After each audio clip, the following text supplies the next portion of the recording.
I really wish I could pull a number of things from a number of candidates to create an ideal candidate. For these 10 undecided voters in Dearborn, Michigan, choosing just one candidate is tough. I think Bernie Sanders has been saying the same thing for the last 30 years, and truth really matters today. Who else is leaning, Frank? Castro.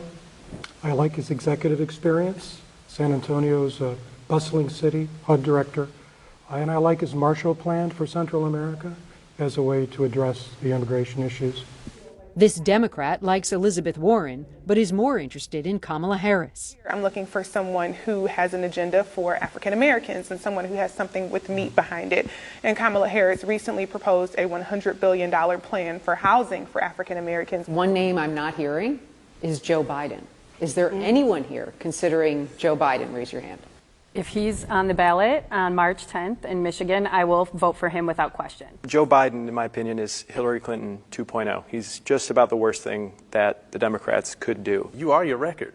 But now that he's out here in front by himself, now we get to look at these statements that he's made. We get to look at the laws that he's passed. Some in this group haven't forgiven Biden for his recent comments about working alongside segregationist senators and his opposition to federally mandated busing to integrate schools. You didn't buy his explanation. I did not buy his explanation, and I don't feel like he gave an authentic apology. You in particular have a problem with Biden and his support of the 1994 crime bill. It essentially eradicated my community. Most of my friends and people I grew up with are in jail, are either dead as a result of those policies.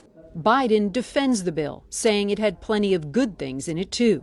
Still, 4 of the Democrats and independents in our group said they may not even vote for Biden if he turns out to be the nominee.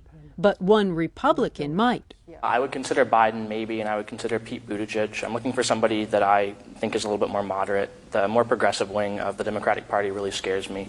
Republican Hayden Kibbe, a first-time voter, is also intrigued by Donald Trump. I think he's trying to grow the economy. I think he's trying to really help the average American voter. But I just wish he would put down his Twitter. If he would put down his Twitter, I would be behind him. But when he has these xenophobic tweets, that's really a turnoff for me.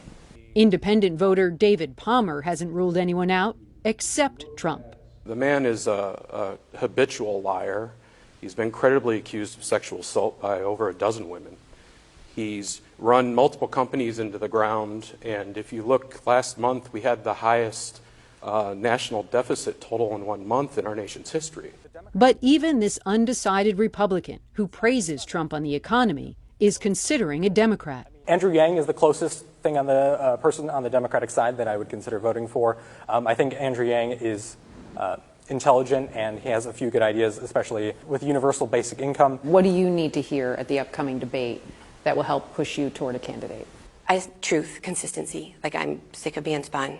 I need to hear policies that will appeal to Americans who are like me with a family. We're trying to pay off our student loans. We're trying to buy a house, but the housing market's unaffordable. We're trying to get ahead in life. I'm just trying to live the American dream. And it's really hard for me to do that because this America wasn't set up for me. This America that we live in today was set up for Trump and his buddies. Randy Kay, CNN, Dearborn, Michigan.